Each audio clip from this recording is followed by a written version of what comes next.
10 groundbreaking perennials that are coming out for 2025 and you definitely are going to want in your garden.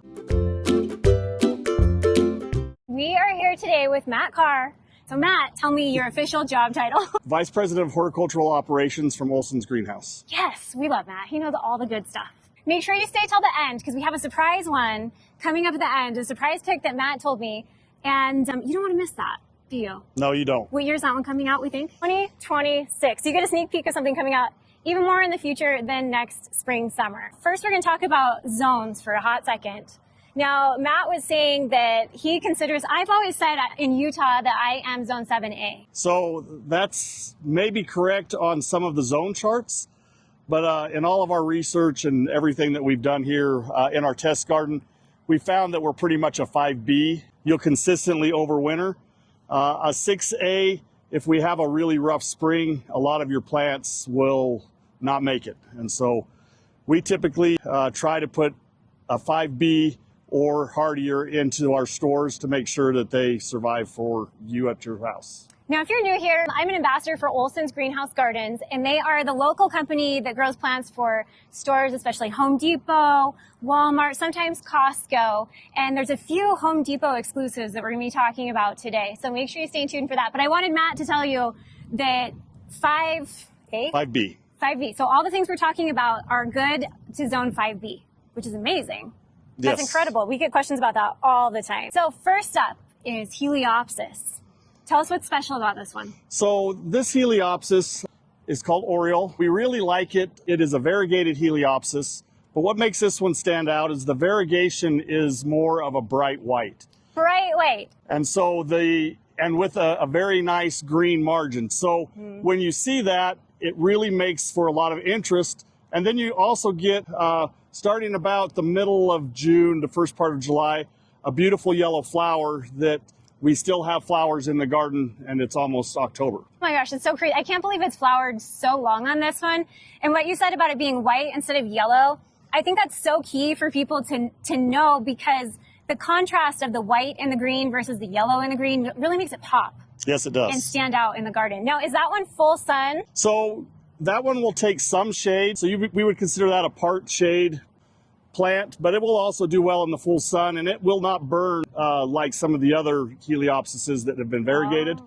So it's quite a hardy plant for the summer months here in Utah. That's so good to know. And do we need to deadhead that one, or is it like kind of just if you feel like it? Or I think if you feel like it, it's always best to deadhead, but this is one that always looks good even if you don't deadhead. Okay, that's key, because sometimes I get busy and I stop, and I have a lot of plants that you guys have grown and picked that look so good even if I've done nothing. And we'll get to those. There's a couple. Now there's a new phlox from Darwin that we were talking about. So this one was be called Candy Cloud. This is something that we're going to have along with one to two other growers around the country this first year.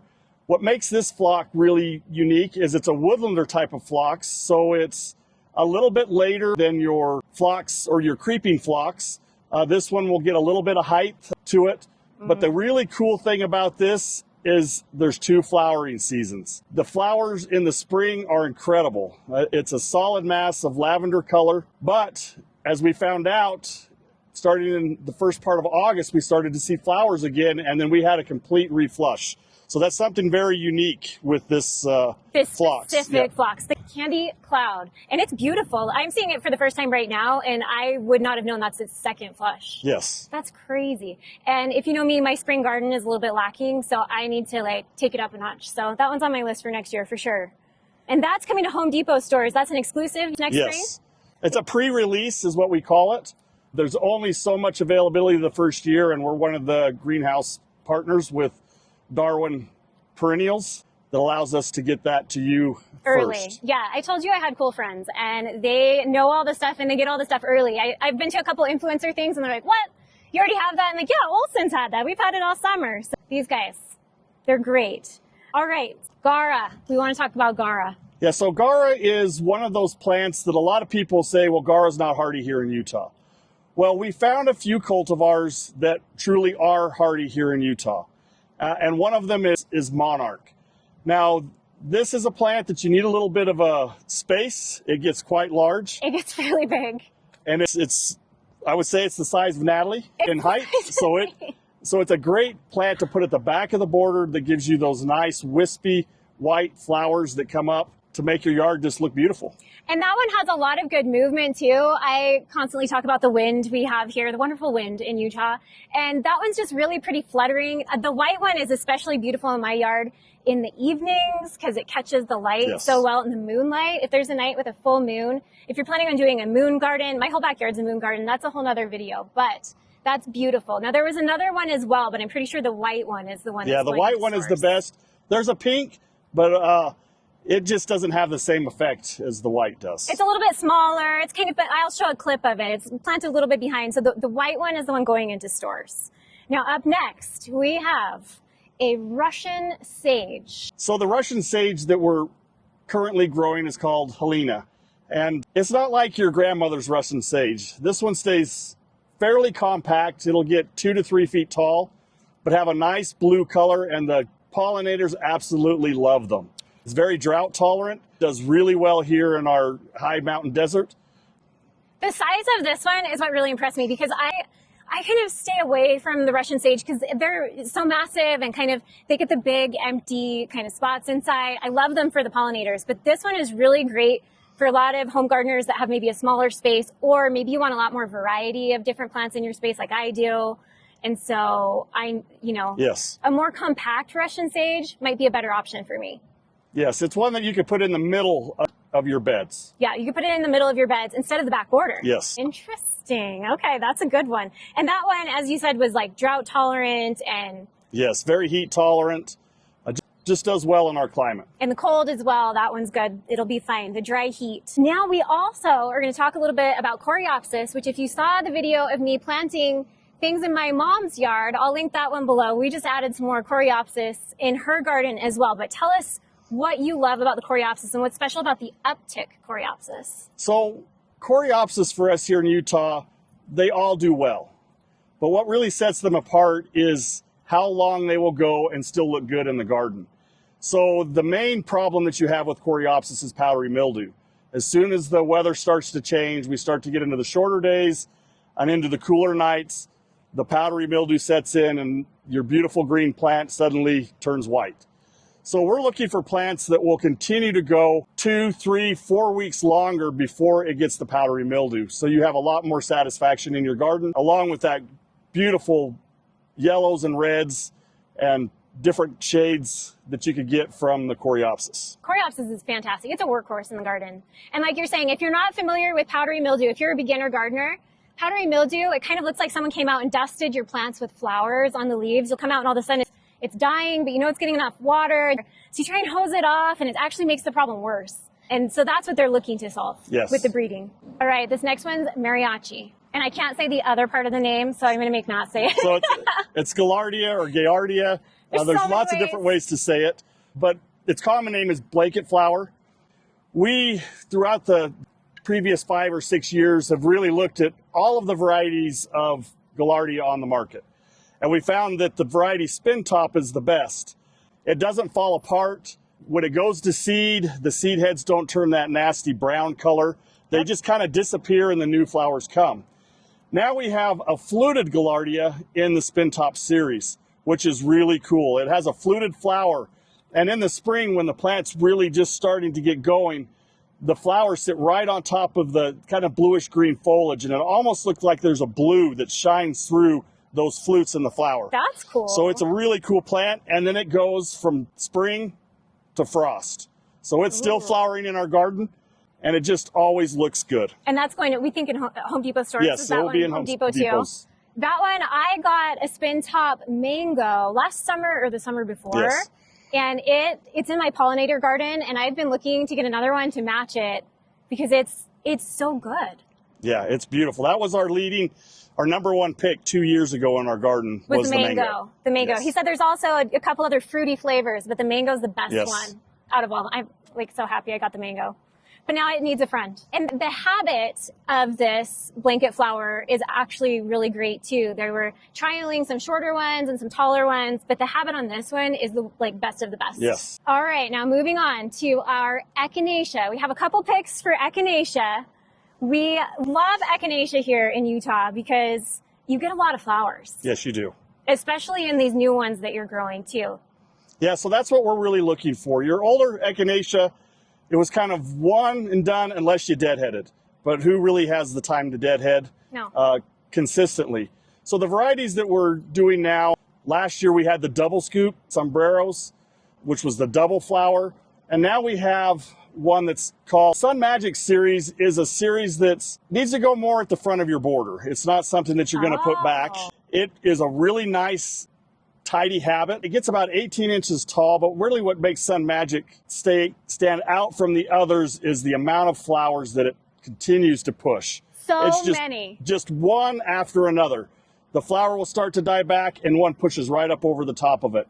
And it does that clear through the first part of September. So it is a fabulous plant, and the colors that are coming are absolutely incredible. Now that fresco apricot, is that a different series of So that's flower? a Terra Nova variety. This one's really pretty too. Now are both of these in, what stores can we find these in? So these will be found in Home Depot. Terra Nova is a smaller breeder that really specializes in cool things. I guess that's how you put it. Their stuff is very unique.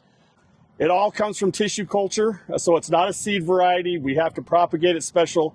So when you go into the stores and you're looking at echinacea and you see one that's $5.99 and then you see one that's $9.99, there's a reason for that. Those $9.90 ones, it's a lot harder for us to reproduce to get the extraordinary attributes that you would get with those really bright, vivid colors, the continual flower.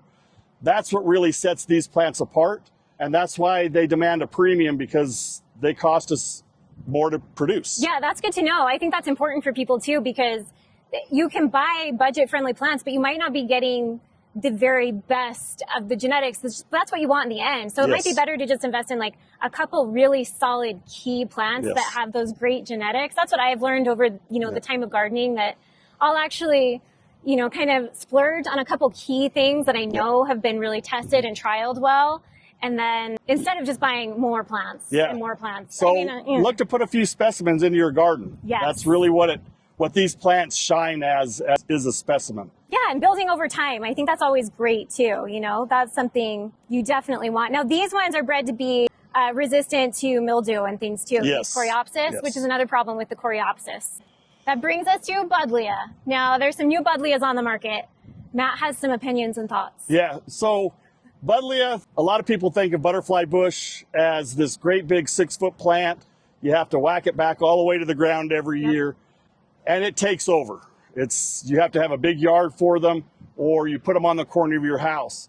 So we have some new buddleia. We have 2 varieties. We have Chrysalis, which was released a couple of years, and then we have this brand new one called Little Rockstar. So Little Rockstar is exactly that. It's little. It will stay, the first year it gets about 12 to 15 inches tall. Year 2, it can get up to about 20 to 24 inches tall and about 18 inches wide. So it's just this nice, tidy plant. Now, something that does differentiate that you do lose with the smaller plants is you do not get the great big long flowers. So if you're wanting the long flowers, you're gonna have to stick with the old traditional types. So these are a smaller flower. But if you want a pollinator plant, these are the thing to have. And they also have a nice fragrance to them. Oh, I didn't notice that. Yes. I need to go smell them. I haven't smelled the buddleias. Yeah, so they have a very sweet fragrance. And so that's why the pollinators like them as well as they do. I did not know that. I don't grow any buddleia yet. Yes. So I have it on my list. It's a good one. And I like this one. You could kind of put that in the back or the middle of the bed, and it's not going to take, you could still put your petunias, I'm going to put the petunias around it, have some fun annuals, but then that'll come back every year too. Yes, and these typically start to flower about mid-June, and they'll go from mid-June all the way till frost. That's amazing. Now this one, I don't think this one has to be deadheaded, is that correct? No. Or is it just kind of... It doesn't. Now, at the end of the year, you'll need to cut it back like all buddleia. You can cut it back about 6 to 8 inches off the ground, and then the next year it will completely flush back the same size it was the year before. That's impressive and crazy. I know butterfly bush does that, but I've never grown it because I didn't feel like I had the space. Yes. So I feel like this is one that I actually could squeeze in somewhere in my yard. So that's good. So in the beginning of this video, we talked about a teaser, and surprise, we actually have 2 of them. Now the first one is an anemone. Yeah, so a lot of people don't realize that anemones are best in the fall. This is something that we've been looking at the past few years of finding plants that, one, that we can produce and look nice in the stores for you, but then have awesome garden performance. So we think we found a couple that we're going to start bringing to the store next year. So look for these in the fall, and they'll be sold as a mum companion. So when you go in to buy your mum, now you can buy an anemone to put in, and it'll come back year after year. Now, I'm excited about that in particular because the mums are so dense and rounded and fluffy, and then the anemones give you kind of a light, airy feel to them. And so I think the contrast of that in a pot or in a garden is going to be so pretty. Yes. And they're both perennials, so you can keep them year after year if you want to, or you can treat them as an annual in your pot as well. Okay, now that brings us to our very last pick, which is? So it's a leucanthemum. It's yet to be named, but this leucanthemum just continues to flower. We saw the first flowers in the first part of May, and we still have new flowers still coming on this plant even today. So we're really excited to be able to bring that to the store in 26. If you get lucky, you might find a few of them in 25. We're trying to get some now, but we're not sure yet. So fingers crossed on that one. That's a good, I'm pretty excited about that. Now, if I find out the name of that, I'll either pin it in a comment or add it to the description below so that you'll know what to look for in 26. I won't be able to re-edit the video, but yeah. So be sure to check out in 26 for that leucanthemum. Did I say that properly? Yes, you did. Trying so hard. I have so many notes here to keep track of all these fun new things. Matt, thank you so much. You're welcome. It's a pleasure to be on here, and it's fun to talk about flowers. Yeah, we really appreciate you coming on. I know you have so many things to do, and today's a busy day in the trail garden. So thanks again. See ya.